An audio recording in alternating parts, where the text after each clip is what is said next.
Bienvenidos un sábado más a una de las conferencias del Instituto Juan de Mariana. Tenemos el local lleno, incluso hay gente fuera que quiere entrar y tenemos que habilitar la sala abajo. Y supongo que este éxito se debe a la figura que tenemos hoy, que es una persona y todo un personaje, Antonio Escotado, que muchos lo conocéis y supongo que por eso estáis por aquí. Casi todos o muchos lo conocemos pues por sus trabajos sobre las drogas, la fenomenología y toda la historia de las drogas, pero últimamente está muy interesado en todo el tema del liberalismo, filosofía política y economía, y lo que nos viene a presentar es su segundo tomo de Los enemigos del comercio, que se llama igual que el primero, simplemente tomo 2, o que el tomo 1 ya estuvimos hablando de él hace un par de años o año y medio en el Congreso Austriaco, y aquello también fue muy interesante. Y nada, bienvenido Antonio, muchas gracias por estar aquí. Tienes como una hora o lo que quieras extenderte y luego tenemos pues hasta una hora más para debatir, preguntas, comentarios, lo que quieras. Muchas gracias por venir, Antonio. Gracias, Paco. Pues no, lo de la hora me aterra y lo de la otra hora me aterra más todavía. Lo bueno si breve 2 veces, bueno. Y además es una desgracia, llegué anoche de Ibiza, tenía que un avión a las 11, pero luego me metí en casa de mi hijo mayor y venga cerveza y más cerveza, llegué a casa a las 6 de la mañana, a las 7. O sea, tengo una auténtica resaca. El estado habitual de mi mente, que ya la edad que tengo no es el óptimo, pues se ve encima entorpecido por este pequeño accidente. Pero vamos a ver si conseguimos sacar la cosa adelante. Yo voy a decir un par de cosas y luego sería, a mi juicio, lo más oportuno que iniciemos una charla, es decir, que ustedes o vosotros me intervináis, me preguntéis, porque esta obra es una obra muy larga, yo la empecé hace 13 años. Paco ha dicho que últimamente me interesa el liberalismo. Paco no está claramente informado de cómo empecé yo. Yo empecé escribiendo un libro sobre los presocráticos, luego me publiqué, creo que el único tratado de metafísica que se ha publicado en el siglo XX, como quien dice, que es Realidad y Sustancia, publicado por Taurus, y que es un tocho tan infumable como los elementos de Euclides o así, o sea, puramente técnico, porque a mi juicio la metafísica es o la ontología fundamental, es aquella rama del conocimiento donde se estudian, se analizan las palabras que permiten hablar. No son más de 15 o 20, pero todo el mundo las da por supuestas. Espacio, tiempo, forma, materia, contenido, sustancia, realidad, irrealidad, nada. Si uno no hace un trabajo, a mi juicio, en metafísica o en ontología fundamental, habla siempre de prestado.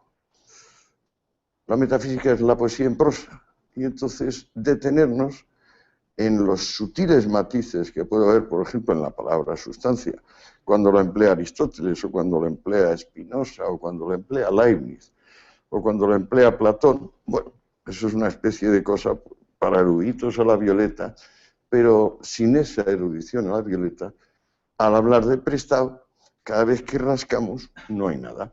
O si acaso hay la información de otro que hemos recibido. De modo que corrijo eso que dijo Paco, porque mi pasión ha sido siempre la filosofía fundamental. Y entre los 18 y los 25 años prácticamente no hice nada más que leer y releer esos clásicos que nadie lee. O sea, digamos, la ética de Spinoza, la monadología de Leibniz, los analíticos primeros y segundos de Aristóteles, los diálogos de Platón, las críticas de Kant, la obra de Hegel, que es la pasión, digamos, es mi maestro, hasta que descubrí ya de viejecito a Hume, que es el segundo maestro. Entonces, entre medias, y para documentar lo que a mi juicio es un fenómeno que se puede englobar genéricamente como miedo a nosotros mismos, estudiar las drogas, es decir, el uso en diferentes culturas a lo largo del tiempo, se podría llamar la evolución en el uso de sustancias psicoactivas. A mi juicio, el nervio de este asunto es el miedo que tenemos nosotros mismos al placer. O sea, no saber administrarnos el placer, morir de placer. o sea, convertirnos en peleles, debido a que aquello nos gusta demasiado, nuestra voluntad no es firme, y entonces aquello que nos podía haber sentado bien, pues posiblemente nos va a sentar fatal. Bueno, ahí estuve trabajando unos 6, 7 años de documentación y me vino bien, me sacó de pobre y de desconocido y me convirtió en seminotorio y me dio un desahogo económico del que todavía disfruto en la medida de mis posibilidades. Pero hay la otra parte del miedo, que no es el miedo a uno mismo, más o menos velado y proyectado como no, quiero proteger a mi vecino, que es el miedo justificado al prójimo. Y esa parte es la que se relaciona con las dos grandes opciones políticas que son el autoritarismo y el liberalismo. Esto es una larga historia. Este señor tiene el tomo 1 de los enemigos del comercio. Yo he traído el tomo 2. Estoy trabajando a gran ritmo en el tomo 3. Empecé a trabajar hace 13 años. ¿Cuáles son los resultados genéricos de mi investigación?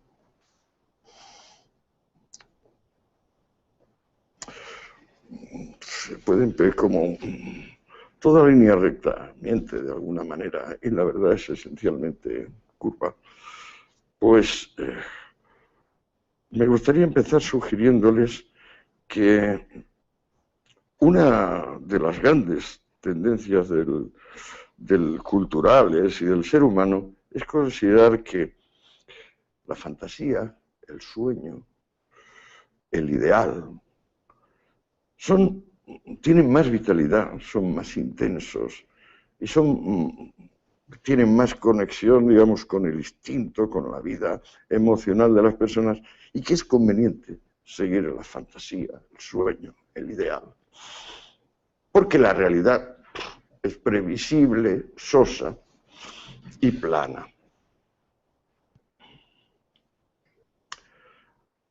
Esto lo han dicho pues, todos los místicos, lo repitieron con enorme énfasis todo el movimiento romántico, que comenzó a finales del 18, se prolongó todo el 19, y ahora, aunque no se llame romanticismo, pues se llama idealismo, pero es lo mismo.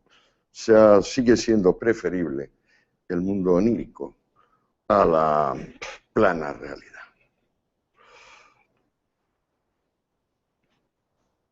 Los que no creen en eso se pueden agrupar en torno al concepto de lo útil, el concepto de utilidad, que está directamente vinculado con el concepto de realidad. La realidad, pues, se diferencia del sueño en que es infinitamente densa, es decir, sus detalles no terminan. A diferencia es como un número real o como un número material, la serie no acaba nunca, o sea, no se termina aquello, solo depende de nuestra atención. Como partidario ferviente de la realidad, entiendo que solo allí está lo ameno y que lo que demanda de nosotros es la paciencia del estudio. Creo que estudiar es la actividad realmente más provechosa, más amena y más fructífera. Porque estudiando llegamos a saber lo que no sabíamos. Y la verdad es que la magnitud de nuestra ignorancia es enorme. En esta investigación de los enemigos del comercio, me apoyo en la realidad frente al ideal, a la fantasía, al sueño. Y entonces, pues claro, pasados por el filtro de la realidad, que va permitiendo ver las cosas no ya como antes se veía por siglos, sino por años. Y cuando hace falta, gracias a Internet, por horas y hasta por minutos, si uno se toma el trabajo de investigarlo, pues la propia realidad nos va guiando y no necesitamos llevar ideas preconcebidas. Al contrario, el que lleva ideas preconcebidas suele llevarse un disgusto gigantesco, cada vez que empieza a investigar aquello y lo otro, porque no coincide con lo que inicialmente piensa que las cosas deben ser. Esta tensión entre ser y deber es la que se observa preferentemente en la inmemorial batalla del liberalismo y el comunismo, que en realidad, a mi juicio, no es más que la batalla de los realistas contra los oníricos. Los oníricos insisten en hacer valer la intensidad y la benevolencia, por ejemplo, de lo imaginado. Los utilitarios realistas dicen, bueno, me gustaría saber de qué estamos hablando. O sea, si ahora es España, si luego es Rusia, si estamos hablando del siglo XIX o del siglo I, concretemos. Mi investigación, por lo que llevo ahora, estoy aproximadamente en el año 30 de Rusia, estoy hablando del tomo 3, que todavía no está dado ni siquiera al editor, me ha hecho ver que el sueño, la postura onírica, la postura de la fantasía, el ideal, se agrupa en torno a una idea profundamente arbitraria y en esa misma medida enormemente violenta. Cuando en el Manifiesto Comunista Marx dice la historia es la historia de la lucha de clases, esto es lo que yo sugiero que es arbitrario y violento, porque el mundo del sueño, mucho antes de que Marx dijera esto, 2000 años antes, lo había dicho de verdad cortito y pleno. Los últimos serán los primeros. La esencia de la actitud comunista y lo que la distingue de la liberal es que, claro, pues si los últimos serán los primeros, las cosas tienen que cambiar mucho. Realmente, todo lo que va pasando, pues en realidad no debería haber pasado o no debería seguir pasando. Deberíamos hacer cualquier cosa para que lo real se asemeje a lo ideal. Pues con esto de los últimos serán los primeros, se han hecho todas las revoluciones que la humanidad recuerda. Para que si le decimos, por ejemplo, a Marx, tú con esto de que la historia es la lucha de clases, lo que estás diciendo es los últimos serán los primeros, Marx probablemente nos diría, sí, tiene usted razón, es la forma más sintética, pero es que los últimos deben ser los primeros, ya está bien de que sean los últimos. Bueno, ¿qué puede hacer una persona amante de lo real, que estudia y que va o con los mínimos prejuicios a averiguar qué ha sido nuestra historia? Pues, bueno, se descubre que los primeros son un resultado de suerte y de esfuerzo, en todas las épocas. Hay un componente potente de la suerte y hay otro componente potente del esfuerzo. Hubo largas épocas donde el esfuerzo, por ejemplo, el que hacemos los profesores, pues no tenía sentido, porque eran sociedades analfabetas o guerreras. Pero de la actitud, amo el ideal, sigo el sueño, cuánta más intensidad tiene el mundo onírico que la áspera y pesada y previsible realidad. De esa actitud sale una sociedad que podemos definir como clerical militar. El que manda, manda, y cartucho en el cañón. Los demás obedecerán. La otra sociedad, la alternativa, es la sociedad comercial industrial. Empieza siendo comercial y luego el desarrollo del comercio acaba creando la industria y la industria acaba creando la superindustria, la tecnología, etcétera, etcétera, el desarrollo en el cual estamos metidos. Qué duda cabe que el comercio está basado en buena medida en la estafa, en ser más listo que el otro y en que pierde el último, justo al contrario de los últimos y los primeros, ¿no? Meterse en negocios, mientras va bien llevarlos, luego dejarlos y que se queden con los restos. ¿Qué duda cabe que el comercio es venal en muchos sentidos? Pero ¿hay alguna alternativa? Aparte del sueño y la realidad, hay un tercer término. Yo no lo he encontrado. La sociedad comercial ha demostrado ser digamos, la más conveniente o oportuna del modo más directo que hay en términos demográficos. Ha ido permitiendo que más y más personas naciesen y comiesen. La sociedad clerical militar ha producido en ciertas etapas un crecimiento desproporcionado de la población, como por ejemplo se puede estar produciendo ahora mismo, digamos, en Kenia o en Somalia, pero por un mecanismo que bien conocido en el mundo natural, donde cuando los árboles o unas plantas empiezan a morir, el primer signo de su enfermedad es que generan todas sus energías, se van a la producción de semillas. Pero estas sociedades en realidad no logran crecer. Si nos fijamos, vamos, les propongo dos ejemplos. Inglaterra, como la sociedad prototípicamente pragmática, utilitarista, que tenía en 790, 10 millones de habitantes. Inglaterra tiene ahora unos 60.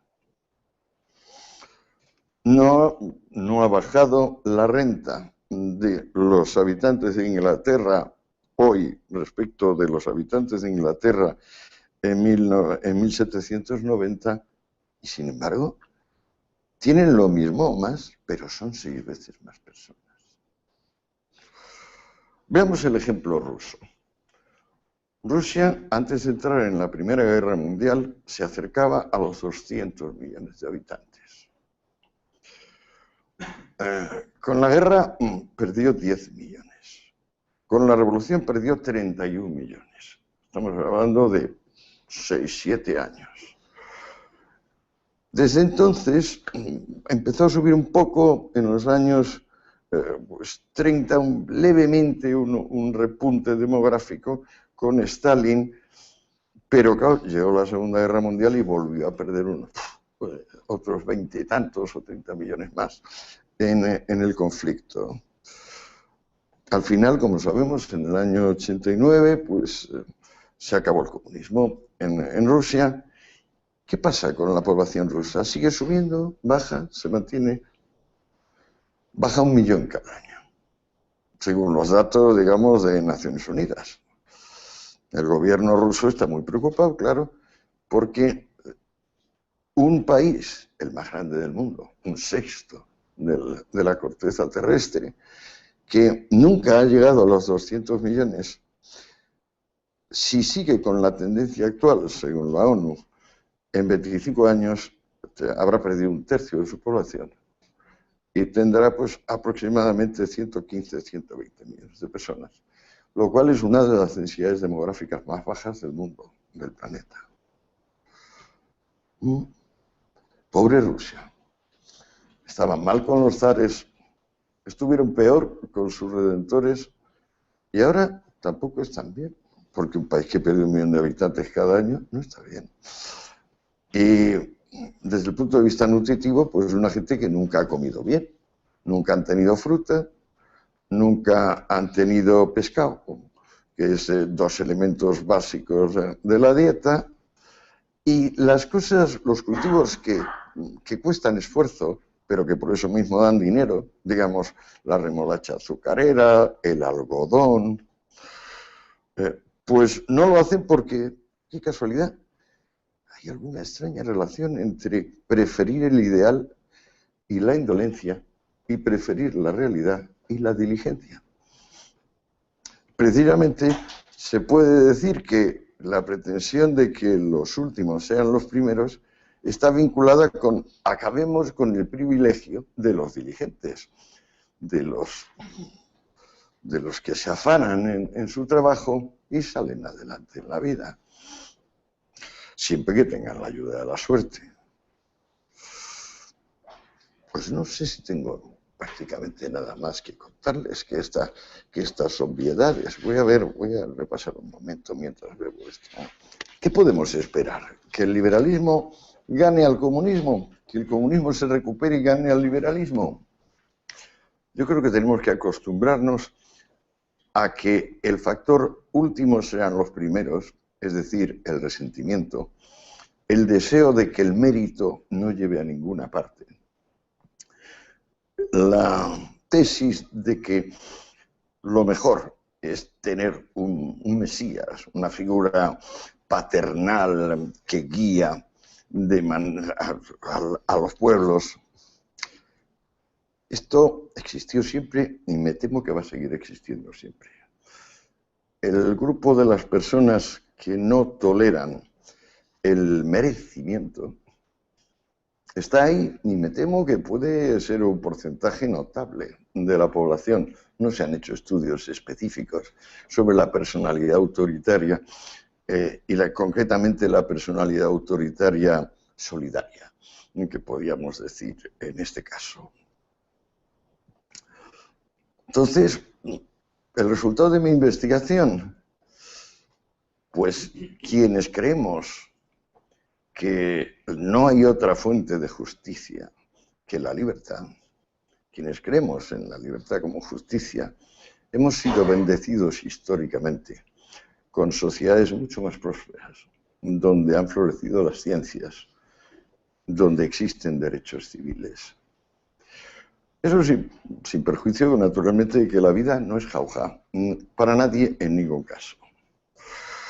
Los otros, los que han esperado que se cumpla el sueño, han actuado de una forma, bueno, diversificada en muy pequeña medida, porque siempre es lo mismo, siempre se trata de imponer por la violencia la arbitrariedad de que el mérito no sea mérito.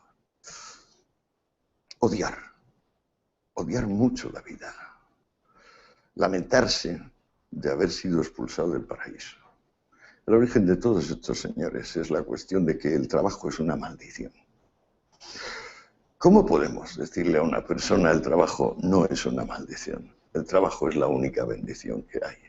Es lo único que te puede llevar a ser digno y no un mendigo que va dando sablazos al vecino. ¿Cómo se lo podemos decir? Es tan evidente. Lo que pasa es que hay personas, digamos, perezosas. Va a ser difícil convencer al perezoso de que acepte que el diligente va a tener más que él. Él va a querer de vez en cuando lo que ellos llaman restitución. La palabra mágica del comunismo es restitución. Se trata de devolver a la gente lo que siempre fue suyo porque Dios lo creó para todos. El mito de Adán y Eva es nuclear, porque no solo contiene la promesa del paraíso, es decir, no solo se mantiene en la zona del sueño, sino que además contiene la promesa de tendrás sin trabajar. El trabajo nuestro, el trabajo de los liberales, es decir, no tendrás nada si no aprendes a trabajar, si no aprendes a darte cuenta de que el trabajo es la única actividad comparable o superior al, por ejemplo, al amor carnal, que es otra de las bendiciones de la existencia. Yo no creo que llegue al nivel del trabajo, pero casi. Por ahora, la libertad tiene enemigos infinitos, pero los ha vencido a todos. Es de esperar que los siga venciendo. Yo tengo 72 años. Cada minuto que pasa me siento más feliz de comprobar que el merecimiento no siempre digamos, lleva al éxito, pero siempre lleva al amor propio. Amor propio es lo mismo que dignidad, y dignidad es todo lo que se puede pedir, a mi juicio. Ya veré si cuando en el tomo tercero extraeré las conclusiones de esta investigación. En realidad, me he puesto con este monstruoso trabajo que me va a tomar 14 o 15 años y, claro, trabajo de verdad. Yo me levanto y hasta que me acuesto me dedico a investigar el tema. O la mitad del tiempo será redactarlo para que no quede demasiado mal explicado. Pero me paso la vida recopilando información. Recoger datos es el gran sentido de mi existencia. Bueno, pues cuando termine, haré lo que quería hacer desde el principio, las conclusiones.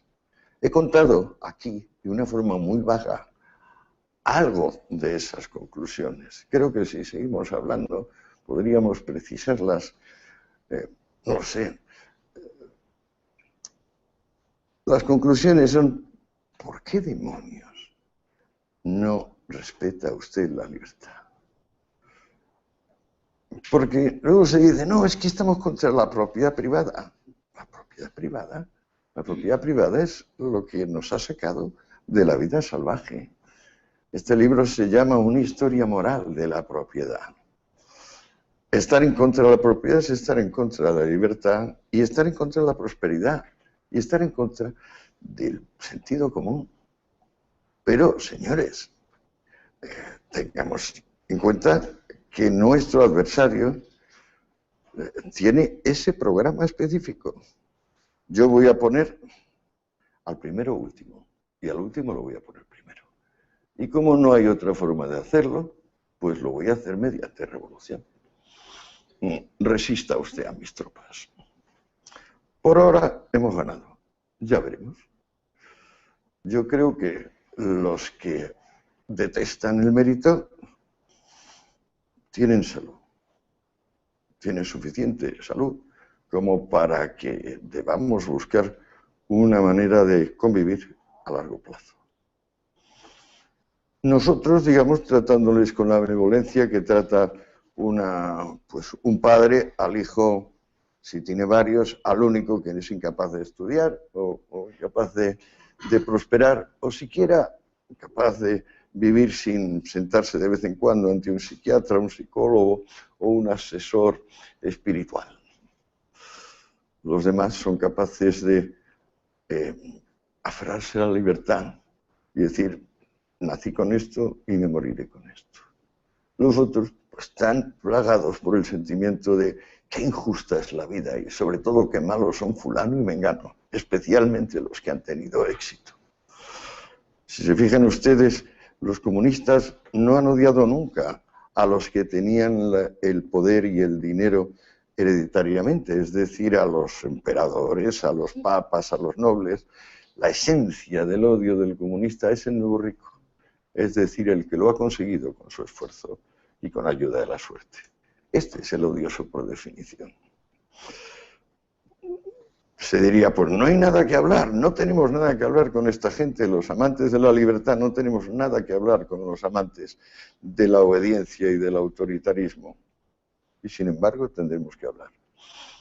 Ha habido que hablar y a mi juicio yo creo que llegaremos a una especie de consenso.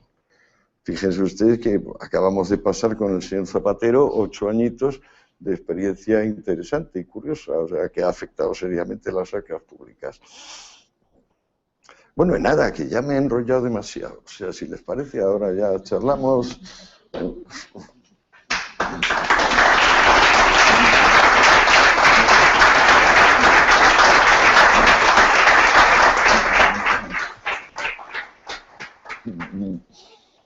Pues nada, muchísimas gracias, Antonio, muy interesante. Pedir la palabra también desde casa, por aquel estáis ahí recopilando, que no si llega algún momento. Parece, ¿no? Pero es que queremos micrófono para que lo puedan oír los de, como estamos retransmitiendo en streaming verdad, por internet, sí, para que la gente pueda seguir el debate, o sea, que no se quede solo algo aquí.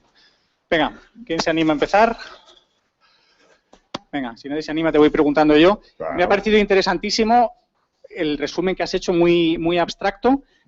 Yendo a nombres, porque has explorado, claro, pensadores, ¿quiénes crees que representan más claramente cada una de las dos líneas de pensamiento, los autoritarios y los liberales?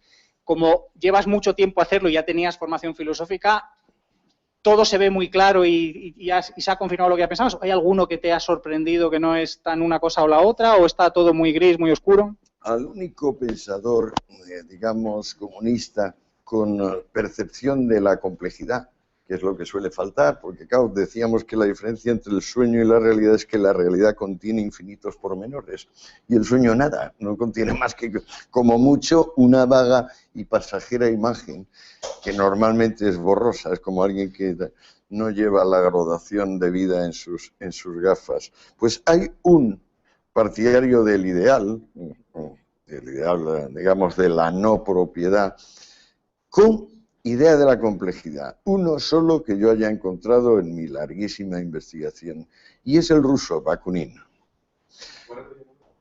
El único que he visto que tiene una cierta noción de la complejidad y al mismo tiempo está contra la propiedad privada y es comunista es Bakunin.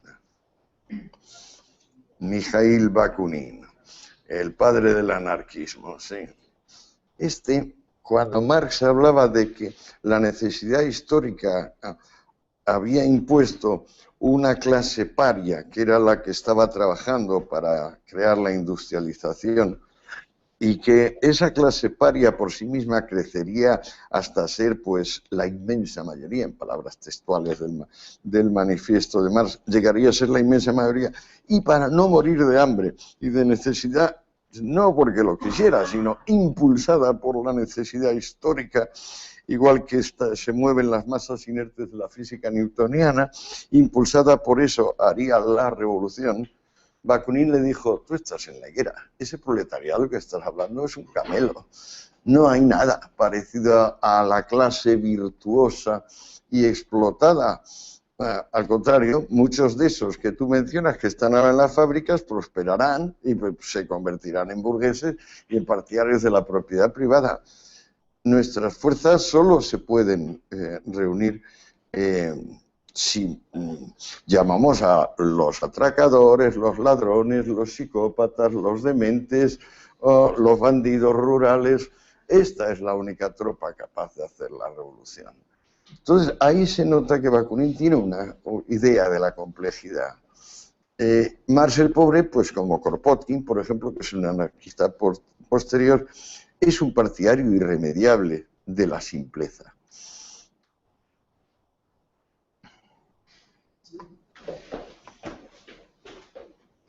Ha hablado del trabajo y hay una opción del trabajo, que es el beneficio del trabajo. Entonces, en el comunismo el beneficio del trabajo va a repartir un poco y a los que se aprovechan de los demás, y en el liberalismo va a los que se espabilan porque crean empresas y demás, y al Estado que machaca todo el sistema. Bueno. A la hora de trabajar, se trabaja por necesidad, como Adán y Eva, porque han sido condenados a ello, y así el sudor de la frente, o se trabaja por vocación. Si leemos El paraíso perdido de Milton, que es la obra nuclear que define el espíritu puritano, ahora no hay tiempo para que les explique por qué no creo que los puritanos sean puritanos en el sentido sexual, para nada. No hay tiempo para eso y lo vamos a pasar. Si nos vamos al paraíso perdido de Milton, que es el corazón de la doctrina puritana, nos encontraremos con el ángel Gabriel, que según el Génesis está ahí con espada flamígera impidiendo que vuelvan al paraíso. Pero Milton le pone al arcángel el siguiente mensaje: no os preocupéis, trabajando transformaréis la tierra, seréis libres, conquistaréis el derecho a vivir con dignidad. Ese es el alma puritana. El alma puritana reacciona con horror el alma romántica, que no pueden soportar. Los románticos naturalmente, piensen ustedes en Dickens o en Hugo, son unos farsantes amarillistas, patético-enfáticos, que intentan pues que todo sea tremendamente espectacular, enorme, grandioso, fúnebre, tenebroso, magnánimo, sublime, en fin, todo adjetivos. No existen verbos, y los sustantivos tampoco. Cuando le piden a Hugo que defina qué va a ser Los Miserables, se lo pide el editor, le manda una lista de 22 adjetivos, sin una sola palabra más. Si nos fijamos, por ejemplo, cómo define Marx la mercancía, son 17 adjetivos seguidos el que le pone, pero no hay verbos ni hay sustantivos. Entonces, el trabajo vocacional nos libera, nos cumple. El trabajo obligatorio, pues nos humilla y sobre todo arruina al empresario que contrate a ese tipo de sujeto, porque ese tipo de sujeto llega al lugar de trabajo y ya está pensando cuándo va a sonar el timbre para irse. No es exactamente el tipo de personal que se necesita para sacar adelante una cosa tan complicada como encontrar algo que sea vendible para los demás. Pues si nos fijamos, todo en la vida es prestar servicios útiles al prójimo. No nos damos cuenta, yo ahora mismo estoy usando el trabajo de millones de hombres de este momento histórico y de momentos históricos precedentes para ir vestido y para existir. Yo soy un puro deudor de millones de desconocidos que contribuyen, y ustedes también. Pero, claro, a la hora de comprender esto, ¿qué se puede hacer? Pues bueno, o pedimos que el Estado sea como una mamá permanente que saca de donde, como el mago de la chistera va sacando conejos, o si no, el único camino es que cada cual adquiera una maestría. Es decir, que cada cual primero se busque a sí mismo, luego descubra, después de buscarse, que en cierta zona de lo real, él puede hacerlo de una forma útil para terceros. Este hombre es un sujeto socialmente útil, pero este también se le puede llamar un profesional competente. El camino del profesionalismo es naturalmente el más odiado, tanto por Jesús cuando dice benditos sean los pobres de espíritu, son los primeros, como por Marx y Engels cuando dicen la división del trabajo para nada. En el mundo comunista las personas se despertarán y se irán a pescar, luego escribirán un artículo de crítica literaria, luego serán directores de una granja. Allí la división del trabajo en la sociedad comunista no existirá. Cada cual tendrá todos los tipos de trabajo que quiera. Luego, claro, la historia viene con sus rebajas.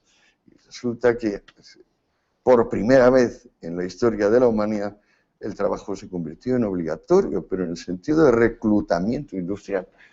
Lenin, la revolución fue en octubre, en noviembre, uno de sus primeros decretos es el reclutamiento industrial obligatorio.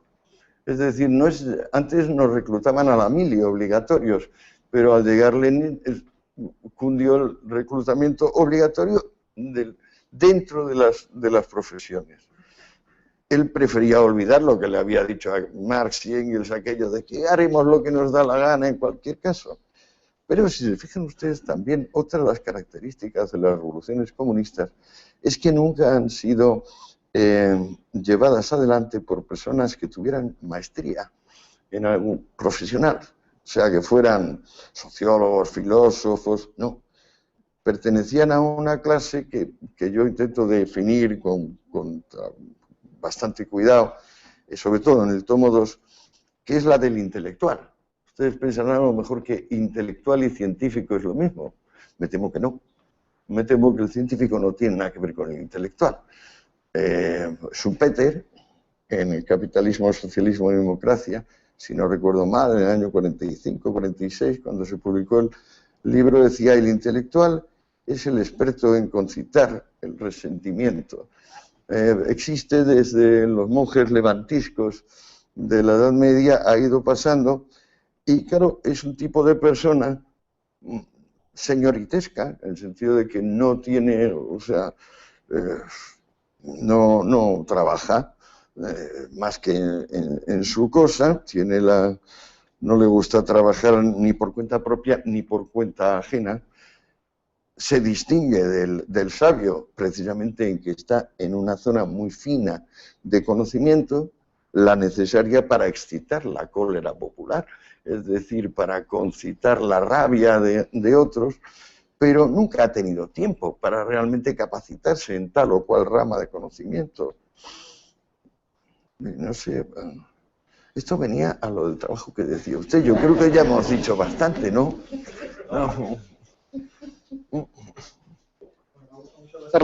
En el libro también aborda, o en los diversos libros, estos 2 volúmenes y en el tercero, aborda también el pensamiento escolástico. Me refiero, cuando Tomás de Aquino aborda, traduciendo las obras de Aristóteles y bueno, Alberto Magno también, que era discípulo de Alberto Magno, traducen las obras de Aristóteles y empiezan a ver que hay un concepto de propiedad que es responsable del crecimiento en economía, ¿no?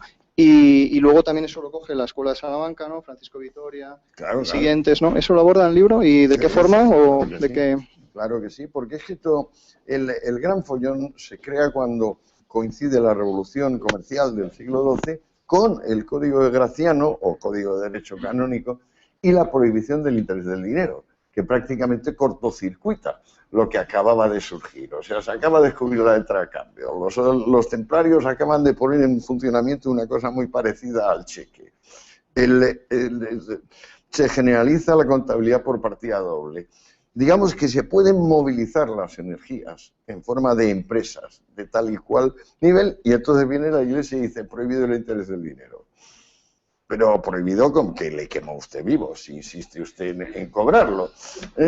Y, claro, esto genera un cortocircuito potente en el siglo XII-XIII, que naturalmente, una vez más, por eso digo que los amantes de la libertad por ahora ganamos, y entonces allí también ganamos. Ahora fue doloroso, es decir, todo el siglo XIII y sobre todo el XIV está surcado de feroces rebeliones, empezando por la Great Rebellion inglesa, que a su vez es disparada por el Statute of Labourers, o sea, hacen una legislación sobre que el precio fijo del jornal y precio fijo de los bienes, que es una cosa que se le ha ocurrido una y otra vez a los revolucionarios comunistas. O sea, ya se le ocurrió a Diocleciano el decreto sobre precios. Entonces dice, no, las cosas van a valer esto. Evidentemente todos sabemos que una cosa vale lo que el mercado está dispuesto a pagar por ella, pero esto no gusta nada. Al contrario, esto es el colmo del mal. O sea, esto es la quinta esencia de Lucifer y de la perversidad. Y entonces, por eso digo, la contraposición vuelve a estar ahí entre el sueño y la realidad. La realidad va poco a poco descubriendo cosas como la lectura que hace Tomás de Aquino de Aristóteles, que es una revisión de la diferencia entre valor de uso y valor de cambio. Se llega a la noción de justiprecio, que es la que toca Tomás, y luego Tomás dice 4 o 5 disparates, que eso yo los analizo con bastante detalle en el tomo 1. Pero esto nos llevaría largo, o sea, creo que le dedico a Tomás página y media o algo así, en concretamente sus comentarios sobre el justiprecio. No te hace falta, sí, oímos bien, yo creo. Bueno, me gustaría preguntarle sobre su opinión sobre el movimiento secesionista. No me refiero al catalanismo o al problema que hay en España en concreto, aunque también si quiere hablar sobre eso puede referirse, sino esta idea que está cundiendo entre liberales y libertarios de que la solución para que una sociedad sea regida por los principios de la libertad, la solución sería secesionarse en pequeños microestados repartidos a lo largo de la historia de la Tierra, ¿no? ¿Qué le parece esta idea que está todavía un poco en la teoría o en la ciencia ficción, pero que se está planteando como una solución seria ante la imposibilidad de la vía política para frenar al Estado que nos está devorando, ¿no? Cuando hablo de realidad y la contrapongo a sueño, también hablo de estudiar, observar la razón observante, como contrapuesta a la razón legisladora, al voluntarismo. Cualquier cosa que me huela a voluntarismo me huele mal. Esta idea de que el Estado nos está aplastando, no puedo más que disentir violentamente. Creo que el Estado es inocente y es una gran creación del espíritu, tanto como, por ejemplo, el lenguaje, el dinero, el derecho o la ciencia. El Estado es inocente. Los gobiernos son responsables. Y somos nosotros los responsables de tragar con tal o cual gobierno. O sea, si somos unos cobardes, tragaremos con un gobierno que nos explote y nos trate a latigazos. Si tenemos arrestos y además somos capaces de relacionarnos unos con otros, iremos mejorando nuestras condiciones de vida, teniendo derechos civiles y que se cumplan. Todo lo que sea voluntarismo me parece que es la misma opción de autoridad que aplasta la libertad. La misma concepción de sin necesidad de trabajar salen los conejos de la chistera del mago. O sea, que pague el Estado o si no, que pague la sociedad. No. El Estado es el punto final donde el egoísmo de la individualidad no puede seguir progresando. Y no concibo una sociedad sin Estado más que en la forma de las sociedades, digamos, ágrafas, salvajes, incapaces, que no tienen división de trabajo, que no tienen derechos civiles y que en definitiva pues son eso, barbarie pura y simple. Creo que el problema del liberalismo actual, igual que hay tanta gente, o sea, la gente que podemos llamar el sector rojo, habla de los neoliberales, neocoms, por ejemplo, neoliberal, neocom, pero no sabe de lo que habla, ni de neocom ni de neoliberales. Le pregunta y dice, ¿pero quiénes son los neoliberales? Concretamente, dígame usted los nombres y dígame en qué se diferencia el programa de los neoliberales del programa, por ejemplo, de Guizot o del programa de Benjamin Constant. Para empezar, no saben ni quién es Guizot ni Benjamin Constant, de modo imagínate cómo va a estar la cosa, mucho menos conocen a Hayek o a Rothbard. Ya hemos hablado muchas veces, Paco y yo, de esto. La tendencia liberal, guiada básicamente por Rothbard, que a su vez es una interpretación de la obra de Mises, de Ludwig von Mises, a mí me parece propensa al sectarismo, a la simplificación. Y basta leer, por ejemplo, en la historia de Rothbard, el capítulo dedicado a Hegel, para darse cuenta de que este señor tiene la inaudita arrogancia e insolencia de escribir sin haber leído una sola línea de Hegel. Entonces, claro, este tipo de pensador no es de gran ayuda para un programa basado en el estudio y la observación, en vez de el voluntarismo y el sueño y para adelante el ideal y si es necesario con barricadas y todo, no. Entonces, este liberalismo final, que se llama también anarcoliberalismo, yo estaba terminando, me he llevado a Ibiza el último libro de Hayek tan maravilloso, el de la fatal arrogancia, y él se pregunta, al final también se pregunta en Foundations of Liberty, sobre ¿soy yo anarquista? Y lo deja un poco en el aire, no acaba de decidirse. Es verdad, yo también insisto en el tomo 2 bastante, en que toda persona que considere que la libertad y la justicia son la misma cosa, pues es anarquista, pero ahí está, ¿qué demonios tiene que ver ese anarquismo con lo de Bakunin o con lo que padecimos en la guerra española, con Durruti, por ejemplo, con un insensato asesino como el Durruti, pues un bárbaro? Entonces, la última variante del liberalismo, que por supuesto la izquierda no lo conoce porque no quiere estudiar cosas que son satánicas, pues esta es un poquito simplona. O sea, a mí Rothbard me parece simplón. Por ejemplo, me parece que el camino que tenemos por delante es saber que las crisis monetarias que padecemos, no, que las crisis económicas que padecemos son fundamentalmente crisis monetarias. Yo diría que el 90% de las crisis que ha ido teniendo el mundo desde que se empezó a acuñar el papel moneda con el Banco de Inglaterra, aquella primera emisión de 3 millones de libras, han sido básicamente el resultado de que los gobiernos han manipulado la moneda. Luego han venido los bancos y han vuelto a manipular porque con un coeficiente fraccionario de caja pues se puede emitir dinero. Un cheque parece que no es dinero, pues un cheque es dinero, es lo mismo que un billete, y una línea de crédito es dinero también. Entonces, yo estoy de acuerdo que las crisis económicas son en gran medida monetarias, pero ojo, si queremos solucionarlas como quiere Rothbard, haciendo un coeficiente del 100%, pues esto que tengo aquí delante no existiría. Sin despilfarro, no creo que sea posible el desarrollo económico y sobre todo el hiperdesarrollo tecnológico. De alguna manera extraña, a pesar del despilfarro, ahí estamos. No puedo aceptar ninguna solución simple y meramente voluntarista para los problemas del mundo.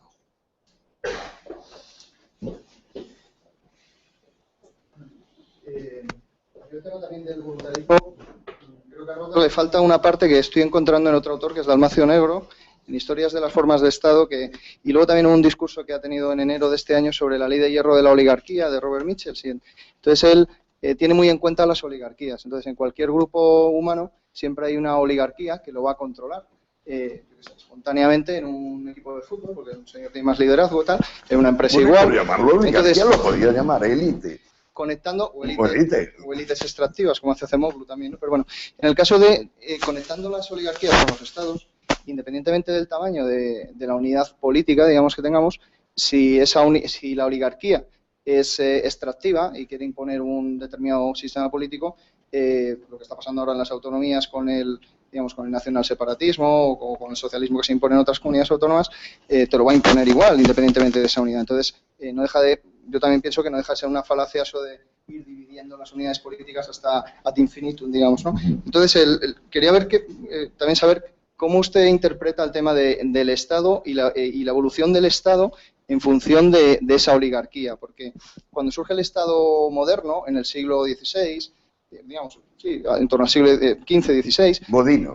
Sí, Bodino o también la escolástica española, pero cuando surge ese Estado, ahí no deja de estar el rey, la corte real y la Iglesia, ¿no? Luego, posteriormente, ya surge el parlamentarismo, o había ahí un parlamentarismo incipiente que cuaja, y con eso empieza a crecer. Ahí más o menos el tamaño del Estado lo ponía en un 5%, no recuerdo el nombre del autor, pero bueno, en la economía preindustrial, digamos, estaba en un 5% más o menos del PIB de esas naciones, y luego ya va creciendo hacia en torno a un 15% antes de la Primera Guerra Mundial, pero desde la Primera Guerra Mundial, con ese parlamentarismo, digamos, más agresivo, y va creciendo el tamaño del Estado hasta unos niveles que no sé si llegarían al 100%, porque siempre hay un mercado negro, pero que cuando hay un totalitarismo, por eso quiero decir que esa confianza ciega en el Estado tiene que estar un poco limitada por cómo limitar a esa oligarquía, ¿no? Para cómo controlar la capacidad de control de esa oligarquía sobre ese Estado. No es lo mismo un Estado que garantice la seguridad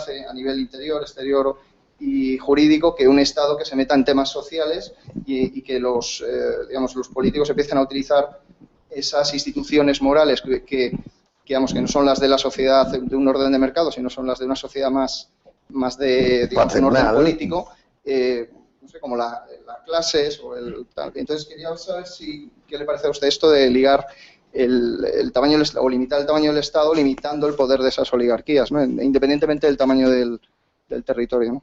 Gracias. El asunto es que es verdaderamente prolijo, porque me parece que me estás hablando del modelo que se llama Estado del Bienestar, welfare, pero eso es muy reciente, eso viene con Bismarck y inmediatamente es imitado por el israelí, y luego quienes realmente lo ponen en marcha son los liberales, el Liberal Party inglés, que por cierto con eso se despide de la existencia. Pero Creo que sería más directo darnos cuenta de que el precio de la democracia ha sido la existencia de clase política. Antes de que la democracia prosperase, digamos, durante todo el tiempo que va desde la Carta Magna, origen del parlamentarismo inglés, hasta finales del siglo XIX, que es mucho periodo, aproximadamente 6 siglos, pues las personas que ocupaban cargos públicos perdían dinero ocupando el cargo público. Que sea negocio ocuparse del bienestar de los demás es reciente y ha creado una clase política que sin duda es el problema más grave al cual se enfrentan el mundo desarrollado. Hay que separar a la clase política del Estado, igual que fue necesario separar la Iglesia del Estado. Hay que darse cuenta de que hace falta una clase política, pero, caramba, es nuestro deber inmediato, además, limitarla y controlarla. Eso no afecta para nada al Estado. El Estado sigue siendo inocente.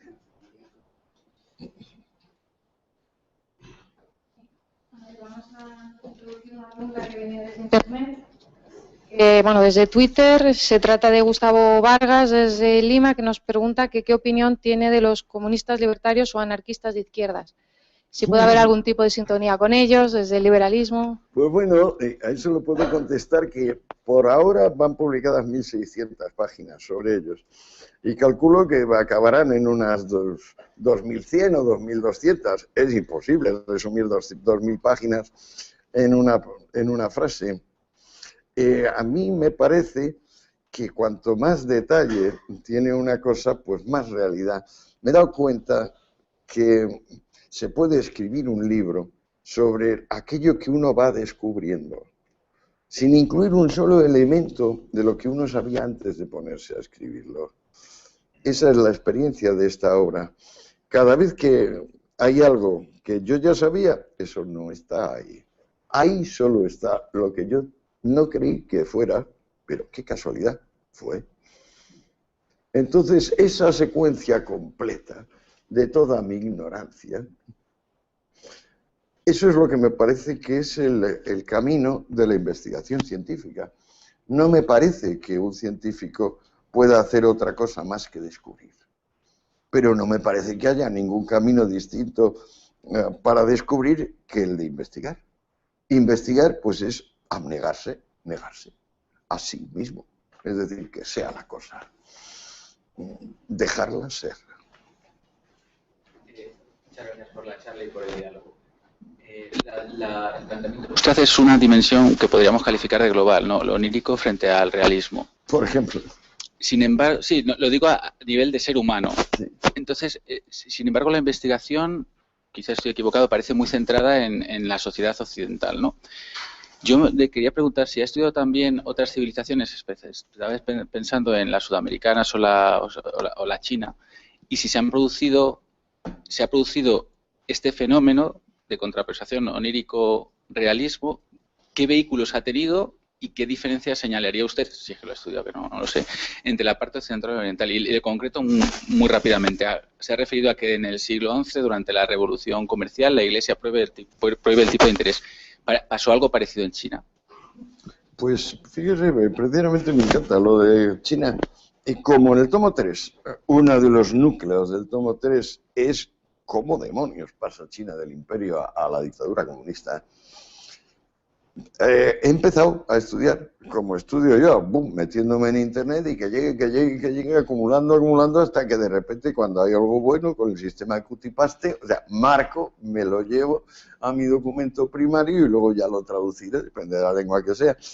Y estoy asombrado, estoy descubriendo cosas de los orígenes de Mao y de cómo se mantuvo, que como siempre, la realidad desborda la fantasía 27 veces. Pero no me atrevo a decirle nada porque estoy en faena, o sea, estoy metido en ello. Es cierto que los 2 tomos previos no tratan Oriente. El 3 no va a tener más remedio que tratar monográficamente casi la situación china hasta ahora. Pues por supuesto el fenómeno chino ahora es fantástico, es la gran potencia mundial. O sea, los Estados Unidos no tienen la potencia de los chinos. O sea, el gobierno del mundo ha pasado a manos chinas. Eso es cierto. Vamos a ver qué hacen ellos, pero es que todavía no lo sé. Y como mi norma de trabajo o de investigación es esa, ir sabiendo, y para ir sabiendo, pues ir excluyendo todo lo que yo tenía por real y quedándome exclusivamente con aquello que va apareciendo, pues a lo mejor dentro de medio año, así le puedo contestar algo más preciso, sí. Pero ahora estoy completamente en el fregado. Me asombra cómo es posible que a Mao no le hayan echado a patadas durante los años que estuvo. Me asombra. Pero cuando voy viendo a sus colaboradores, por ejemplo, el Limpiao, me doy cuenta de que, pues, sí, es lógico, cuando uno se rodea de nulidades, pues puede subsistir. Es un poco con lo que pasa con Castro en Cuba, ¿no?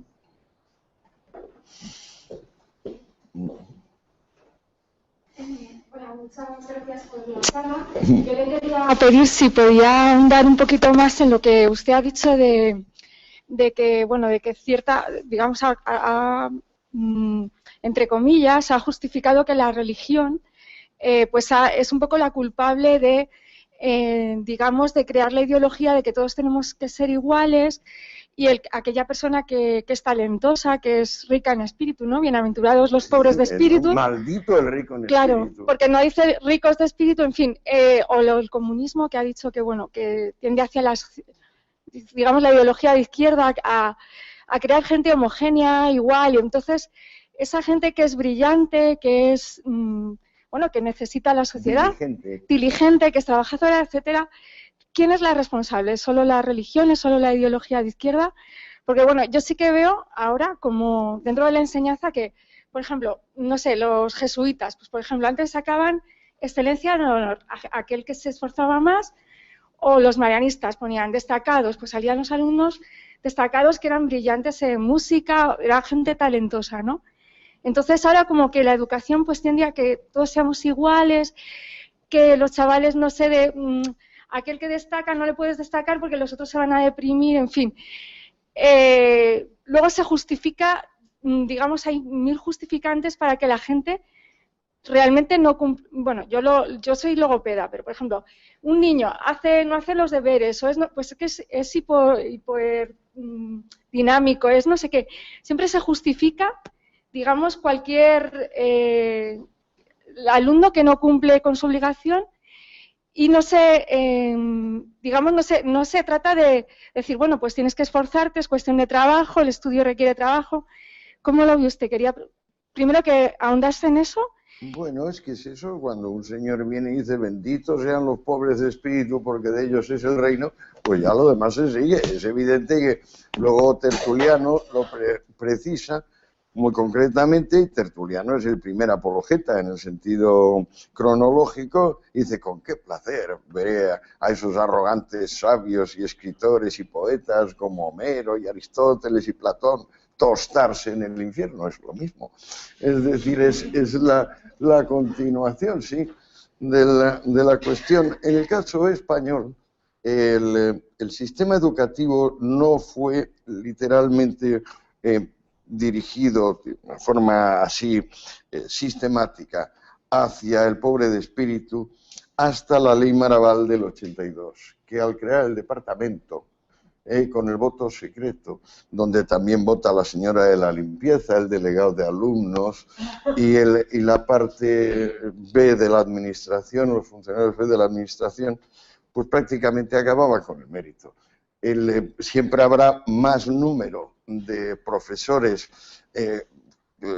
menos diligentes, más molestos por los que tienen fervor y pasión investigadora, que lo contrario. De modo que hasta el 82, con la ley Maraval y el departamento, el profesor vivía de su prestigio. A partir de entonces, el profesor vive del beneplácito del departamento, que a su vez es una institución básicamente bolchevique. O sea, su estructura, su naturaleza es bolchevique. ¿Qué llamamos bolchevique? pues llamamos una forma de recuento numérico donde no se cuentan los números. O sea, es la diferencia entre una asamblea democrática y un soviet. El soviet nunca ha tomado en consideración esto de que realmente eran 533 y 215 votaron tal. No, el soviet esto es por aclamación o por otro tipo de cosa. Por eso Lenin decía que el soviet es más democrático que la democracia. La democracia le ha dado tantísimos disgustos a la causa comunista desde el principio, que claro, habría que hacer, y al fin se consiguió con el soviet, una institución que pareciera no ya democrática, sino superdemocrática. Esto es lo que es el departamento tras la ley Maraval en la situación española. Y bueno, pues a pesar de todo, fíjese, estamos reunidos y no nos han cortado la cabeza todavía. O sea, en otros momentos, si esto estuviéramos ahora en la Rusia de Stalin o más en la de Lenin, caramba, caramba. Difícil, difícil. Buenas noches. Muchas gracias por la charla. Yo acabo de terminar un libro que me ha gustado mucho, que se llama La rebelión de Atlas, que yo creo que aquí todo el mundo lo conoce. Entonces quería hacerle la pregunta de ¿qué grado de culpa tiene la persona diligente de que aquella persona indulgente pueda comerle terreno? Había un capítulo del libro de Ayn Rand que se llamaba La sanción de la víctima. ¿Qué grado de culpa usted cree que tiene una persona diligente? Ahí está, es que el victimismo tiene muchos vehículos, pero el principal, que es el amarillista, es lo que yo llamo patético enfático, y es un tipo de discurso donde el verbo y el sustantivo se omiten, prosperan el adjetivo y el adverbio, y entonces lo que se hace es, pues eso, mover los sentimientos, y pues claro, yo por ejemplo me he pasado un año en la cárcel en incomunicación porque lo pedí yo. Me vino muy bien, pues son unas vacaciones humildes pero pagadas, y así redacté Historia General de las Drogas. Naturalmente, a mí me sigue pareciendo uno de los puntos fuertes de mi vida aquel año, que claro, hacía flexiones, me mantenía físicamente bien, cuando venían los funcionarios, aunque yo no podía, me decía, ¿puede salir a patio? Y digo, no, muchas gracias, señor funcionario, pero es que estoy terminando con esto y tal. Claro, con lo cual acabaron creyendo que trataba de un loco y no me molestaron. ¿Y cuántas personas ahora tenemos que soportar que se sientan afectadas? Por ejemplo, el nuevo verbo ese de afectado. ¿Afectado? ¿Qué es esto de afectado? Bueno, afectado quiere decir que no han recibido una lesión contabilizable en términos forenses, pero que de alguna manera, aquello ha cambiado su vida. Antes eran mucho y ahora se han quedado afectados y ya son menos. Lo que se llama el coraje, la bravura, pues no forma parte de, digamos, de esta constelación. Pero es que también es cierto que la bravura no es exactamente una virtud democrática. Depende un poco de los pueblos, hay pueblos con más bravura o con menos, pero también depende de los tiempos. Es una variable, diría yo, dependiente de muchos factores. Pero el victimismo, yo creo que su talón de Aquiles es ser ridículo. Porque por lo demás, claro, tiene un éxito enorme. Todas las personas que se sienten descontentas consigo mismo, Freud diría todas las personas que tienen un super yo descontento. Es decir, todas aquellas personas cuyo yo incumple lo que el propio yo considera que deberían hacer, pues todas estas son propensas al victimismo. Y entonces la culpa es de otro o la culpa es de la mala suerte. Nunca se asumen la responsabilidad. Por eso no se llama la libertad y mucho menos se considera que la libertad es la única forma de justicia que hay. Son personas que, por ejemplo, distinguen ley del talión y principio de reciprocidad.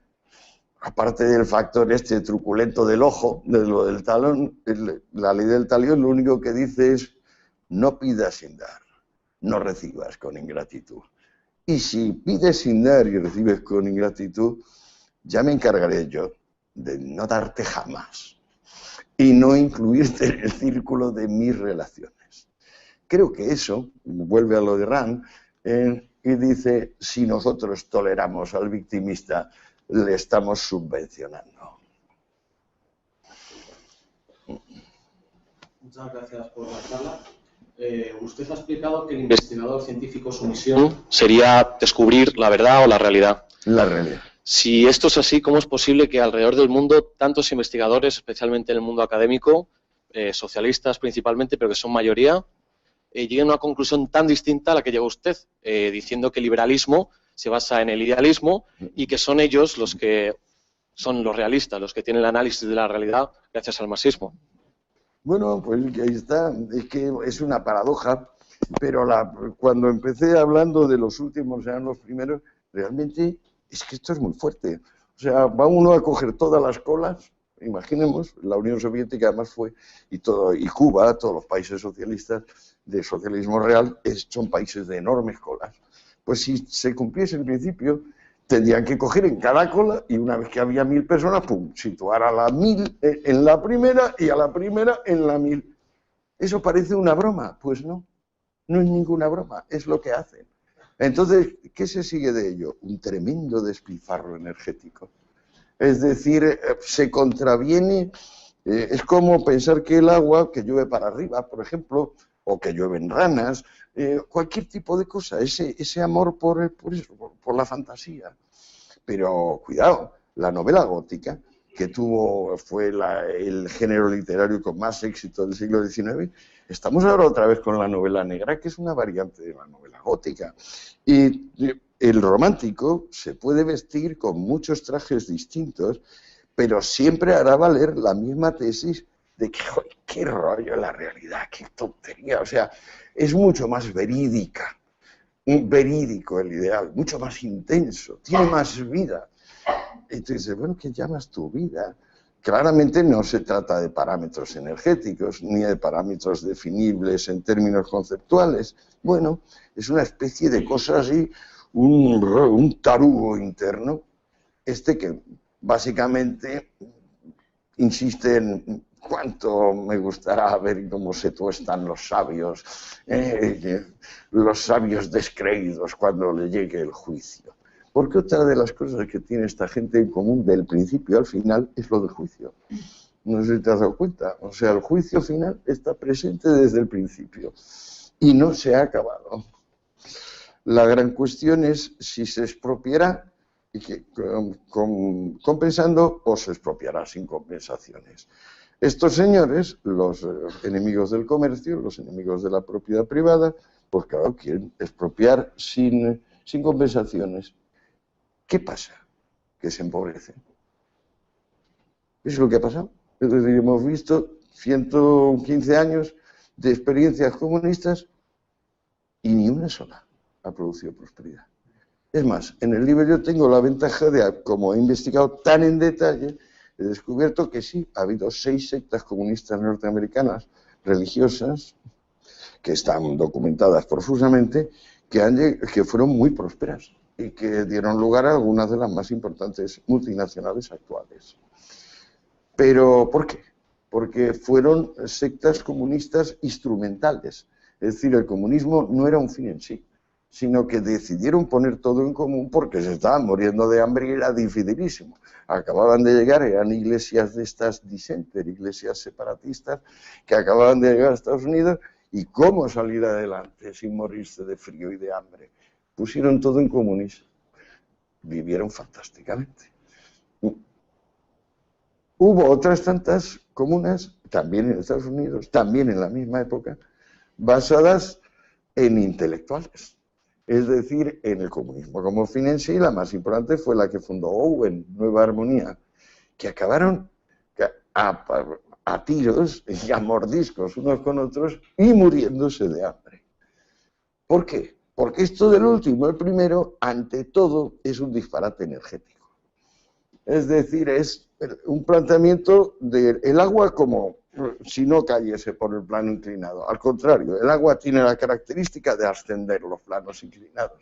¿Y por qué? Pues porque esto es lo que manda la verdad, el espíritu y el ideal, ¿no? Bueno, ¿qué le vamos a hacer? La verdad es que con estas personas es un poco difícil mantener una conversación en términos silogísticos.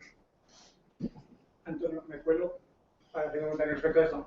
Yo creo que esta gente, aunque pretende ser descriptiva y científica, simplemente está haciendo marketing, es decir, está vendiendo su mensaje, vendiendo su proyecto, y obviamente no se lo va a vender a los satisfechos, a los dominantes, cuando lo que vendes es revolución. Entonces les tienes que decir a las masas empobrecidas, vosotros que sois los últimos, en mi sistema seréis los primeros, a ver si así cuela el mensaje. Claro, y entonces pasó lo que pasó, que al año de estar Lenin en el poder, él había llegado diciendo que la jornada era de 6 horas y lo que impuso fue la jornada de 14 y el reclutamiento militar industrial obligatorio.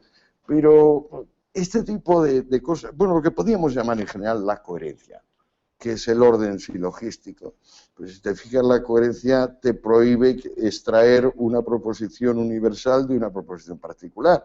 Te prohíbe plantear como negativa una cosa que tú has previamente planteado como afirmativa. Eso es lo que se llama la cantidad y la cualidad en los juicios, y eso es lo que articula el principio de la consecuencia. La conciencia infeliz esta, que se opone al comercio, evidentemente no es partidaria del principio de la consecuencia. O sea, no puede coexistir con él. Pero al no coexistir con el principio de la consecuencia, tampoco puede coexistir con lo que promete, que es un mínimo de prosperidad. La gran experiencia, el gran disgusto de los últimos 100 años, ha sido comprobar que en 80 casos diferentes, con principios, o sea, con fundamentos diferentes, los 80 casos han acabado en bancarrota. Aunque esta postura es la que ha empezado anticipando la bancarrota del capitalismo. O sea, el capitalismo está en bancarrota. Muy bien, vale, pues creamos la solución. Ah, qué casualidad. Hemos hecho 80 ensayos y los 80 han salido en bancarrota. ¿Qué vamos a hacer? Buenas noches. Yo quisiera manifestarle... a mí me deja perplejo su defensa, como amante de la libertad, que haga esa defensa tan cerrada que hace del Estado. Es decir, que no hago defensa del Estado, simplemente digo que el Estado es inocente. Y bueno, yo quería ponerlo en duda. Quiero decir, la experiencia demuestra que el Estado se fundamenta sobre la base de la coacción y de la violencia. O sea, si en algún momento ha podido ser una institución... El gobierno. Los Estados, para acometer las empresas, como son, por ejemplo, las que se han arrogado los últimos 100 y pico años desde que Bismarck inventó la socialdemocracia, para poder prestar los servicios que supuestamente le son inherentes, necesita el uso exclusivo y monopolístico de la coacción y de la violencia. Todos hemos comprobado en los últimos años que todas las atribuciones y todo lo que hace el Estado siempre va en perjuicio del ciudadano. Entonces, no entiendo, y la pregunta que le hago, no entiendo que un defensor como usted de la libertad no pueda concebir otra forma de coexistencia sin la existencia del Estado. Estatal, sí, yo me imagino muchas y creo que usted me imagino que conocerá también más de una. Sí, pero fíjese usted que el Estado que para usted es un sujeto real. Yo, claro, considero que no es un sujeto real, o sea, no es un cuerpo físico. Y si le atribuye usted al Estado, por ejemplo, como inconveniente ser el monopolio de la violencia, eso es el núcleo de la sociología weberiana, es la definición que da Weber del Estado, dice, es el titular de la violencia, de la única violencia legítima. Usted está pensando que el Estado tiene algún tipo de entidad, y el Estado no tiene más entidad que la que tiene la sintaxis, el dinero, la ciencia. El Estado es una institución. Los gobiernos son personas. Y entonces a los gobiernos se les pueden pedir cuentas. El Estado es tan inocente como el dinero.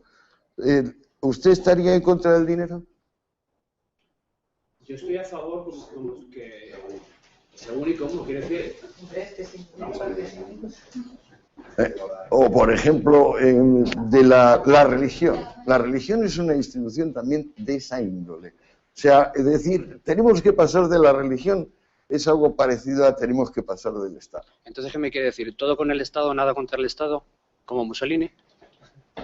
Pues bueno, si le parece a usted esa fórmula, yo lo que digo es que pegarse con el Estado es como pegarse con el capital. Por ejemplo, Marx está como la piñata, el juego ese mexicano que se pone ahí un antifaz y coge una garrota y entonces hay que pegarle a la piñata.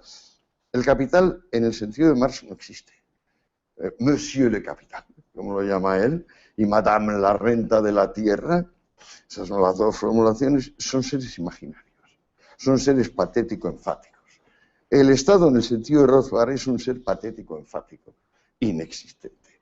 Si lo analizamos en términos conceptuales, tiene tanta culpa de las cosas como, insisto, la ciencia, la sintaxis o el dinero, de cómo se habla, de cuál es la situación financiera de un país o qué pase, si hay o no matanzas religiosas en él. Yo creo que hay que distinguir muy cuidadosamente las sustancias, y el Estado no es una sustancia, y las no sustancias, o sea, el individuo es una sustancia. O sea, yo diría que el universo entero, el cosmos, tanto el micro como el macro, pivotan sobre la individualidad, que yo definiría como soledad última. Eso es físico. Físico no en el sentido de la física inerte de Newton, sino físico en el sentido de fuente de movimiento, fuente de vida. El Estado no está vivo, el dinero tampoco, la sintaxis tampoco, la ciencia tampoco, la academia tampoco. En cambio, los gobiernos, los individuos, por las bolsas, por supuesto que se trata de sustancias ontológicas, en sentido ontológico. Entonces, echarle la culpa al Estado es ponerse a pegar palos como los de Marx al capital. Ese capital de Marx no existe. Hay un sistema, digamos, de cooperación general, ¿no?, de supercooperación, que es lo que podemos llamar sistema capitalista, pero no existe. Monsieur le Capital no existe. Monsieur l'État tampoco, a mi juicio. Y fíjese que el que más se ha acercado a decir que sí existía era Hobbes. Yo he traducido el Leviatán de Hobbes hace muchos años, pero es un pollo enorme. Y sin embargo, Hobbes acaba, después de una larga autodeliberación, llegando a la conclusión de que no, que el Estado no, que el Leviatán en realidad es el monarca, que vuelve a ser una sustancia física, una sustancia ontológica. ¿Pero qué es el Estado? Defínalo. El Estado, pues bueno, se puede definir como el límite institucional al egoísmo subjetivo.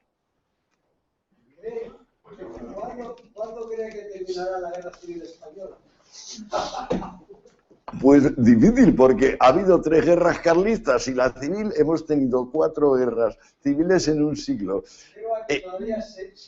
Claro, siguen odiando, sigue el mismo sentimiento de cómo me alegraré de que te mueras, eso, ojalá te mueras, eso claro, sigue igual de vigente que entonces, a Calvo Sotelo le pegaron 2 tiros el 15 de julio. 4 tiros le metieron en la nuca, lo dejaron tirado en una cuneta y a la mañana siguiente cuando lo encontraron en Cortes dijeron, bueno, es que ese gusano lo hemos fulminado. Vamos a imaginar que ahora se coge a Rubalcaba.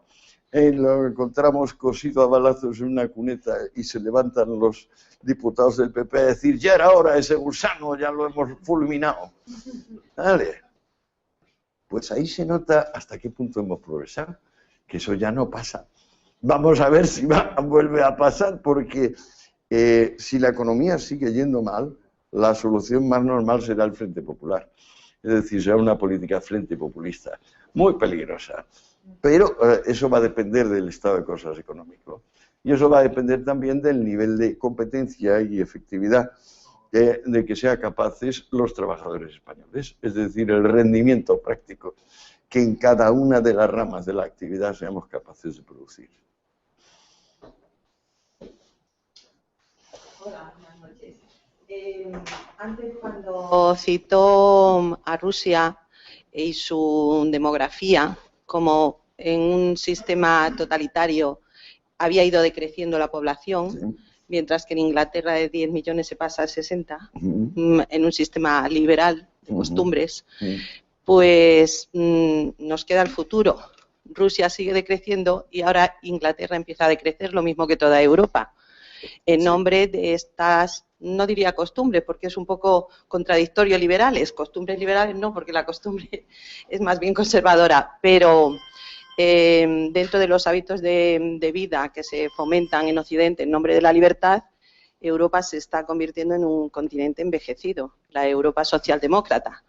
Y entonces esto nos hace plantearnos por qué está sucediendo esto o si es que la libertad se ha desvinculado de la realidad o de la verdad y entonces por dónde puede llevarnos. Esto... Uy, lo que pasa es que ya han metido muchas cosas. Sí. Por ejemplo, ¿cómo se puede desvincular la realidad de la verdad? Claro. Me parece imposible. No, imposible. Es que lo he dicho como sinónimo, realidad y verdad. Lo he dicho como sinónimo, claro. no como algo diferente, sino si el liberalismo se está desvinculando, digamos, de la realidad, que es tanto como decir de la verdad. Bueno, es que una rama, la que estábamos hablando, la de Rothbard, la del 100%, que se podía considerar doctrinaria o maximalista, ahí entonces se puede poner en duda que se confunda el liberal con el conservador. O sea que cuando, a mi modo de ver, el comunismo es la posición conservadora paradigmática y tiene, pues claro, como hermano o casi hermano gemelo al conservador político tradicional, que lo que es un ultramonárquico, es decir, porque tienen la misma fascinación por la autoridad incondicional y por el dogma. O sea, tienen textos revelados. El liberal no. El liberal se distingue del conservador en que no teme el cambio, pero tampoco está dispuesto a aceptar cualquier cambio. O sea, digamos que al liberal en principio solo le puede convencer un silogismo bien construido. Es decir, donde ni por la cantidad ni por la cualidad de los juicios se está incurriendo en sofisma.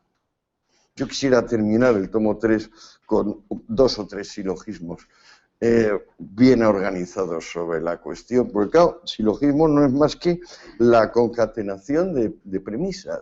Y cada una de las premisas tiene que ser congruente. O sea, si decimos esto es esto, pues eso es una premisa, ¿no? A mí me gustaría terminar así. El liberalismo, sobre todo en épocas de gran triunfo, de triunfo incondicional, como el que tenemos ahora del sistema capitalista, tiende a hacerse conservador.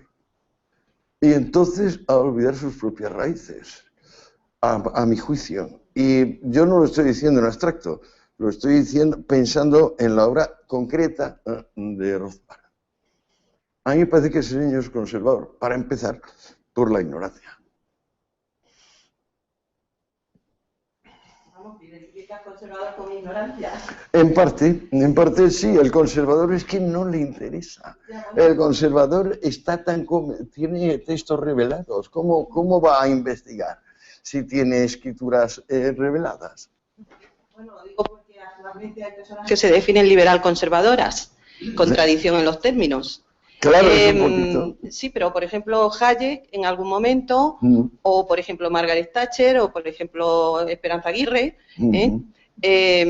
Entonces, yo pienso que esto lo hacen en el sentido de que ser conservador no quiere decir ser inmovilista, sino conservar lo que hay que conservar y cambiar lo que hay que cambiar. No, pero cuando decimos conservador queremos decir inmovilista. Inmovilista, entonces Claro. lo identificas con inmovilista, Ya, vaya. ¿no? Entonces ya está aclarado.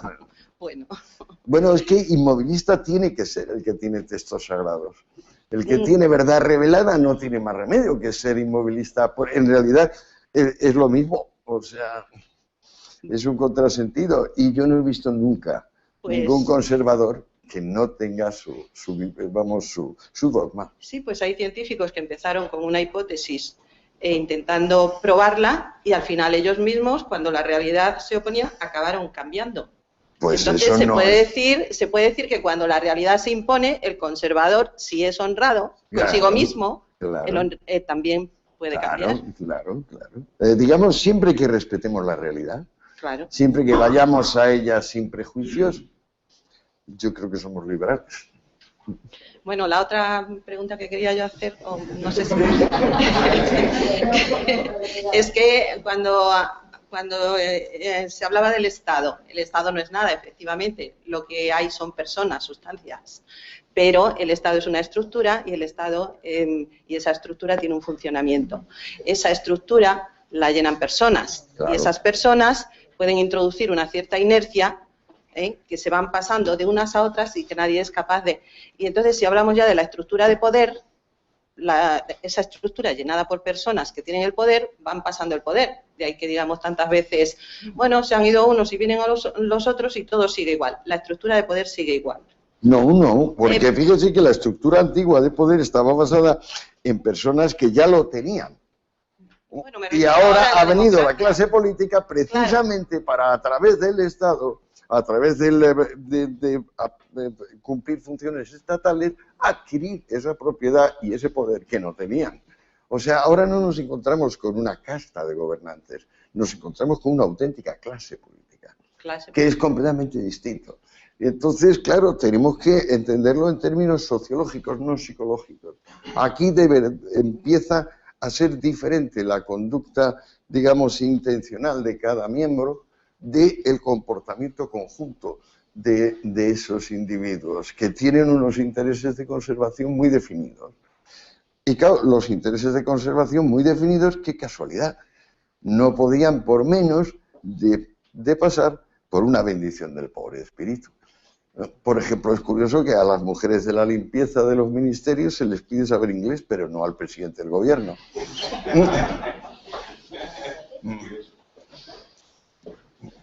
Antonio, tenemos dos preguntas más pedidas. Sí, vámonos, si aguantas, seguir, no, pero al menos esas dos que tenemos concedidas y luego lo dejamos, ¿vale? No me iba para algo, así que si va otro antes, pero mejor.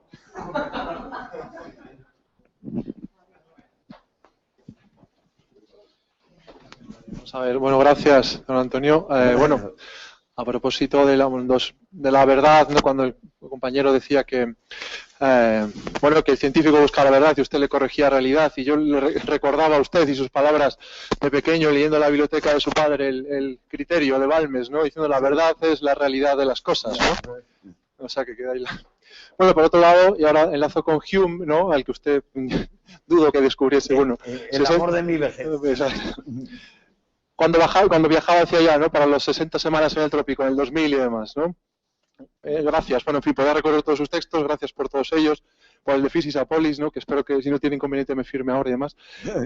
Bueno, entonces Hume en su autobiografía, ¿no? Cuando hay unos 3 meses antes de morir, dice: lo que más agradezco a la vida es haber tenido este espíritu que me permite ver en todos los problemas siempre el lado positivo de las cosas, y esto vale mucho más que haber heredado una pensión vitalicia de 10.000 libras anuales, ¿no? Dice él. Y añade usted, en el pienso, luego existo, mis amigos son invariablemente personas que tienen lo que han dado y les admiro por su capacidad para pedir, por su capacidad para dar y por su economía en el pedir. Es decir, la generosidad, y digo yo, aristotélica, ¿no? Como virtud suprema. Entonces, y termino, bueno, ¿cómo concilia usted la generosidad y lo magnánimo, ¿no? Micros neuma, los pobres de espíritu, y los magnánimos, ¿no? Con la libertad y a la vez, como su gran amigo Moya, demócratas radicales se defienden ustedes. ¿Cómo conciliar todo esto con su capacidad? Y decir, bueno, pues en la democracia cortamos por lo sano y cada 4 años todos podemos votar y la opinión de cada uno pues vale lo mismo la mía, que soy un joven que no sabe absolutamente nada, con la suya, que lleva toda la vida dedicada al estudio. Pues sí, pero es que por eso de que las rectas mienten y toda la verdad es curva, o sea, porque el destino de lo inmediato es ser abolido, que decía el maestro Hegel, el destino de todo lo inmediato es ser abolido, hemos usado la democracia como mal menor. Y debemos seguir considerándola en ese sentido. Yo por lo menos la considero así. Pero creo que el evento más estimulante en el último 20 o 30 años ha sido Internet y la posibilidad de democracia directa. Mientras la población siga siendo tan taruga como y tan soportando, digamos, tan poco corajuda, pues va a ser difícil que utilice la democracia directa para cosas distintas como, pues no voy a pagar impuestos, estupideces de ese calibre, incoherencias de ese nivel. Pero a pesar de todo ya está dado el instrumento para que las personas gobiernen a el aparato público. La gran cuestión que no hemos tocado, por cierto, en todo este rato, es hasta qué punto en la esfera pública y la esfera privada no son incompatibles. Al contrario, son necesariamente compatibles. Lo que pasa es que en cada momento del tiempo y en cada lugar esa compatibilidad adquiere unos rasgos definidos, particulares que, por cierto, nunca son, digamos, lo perfecto. O sea, siempre es un mal menor lo que se está consiguiendo. A mi entender, la democracia directa se ha puesto en marcha y es imparable.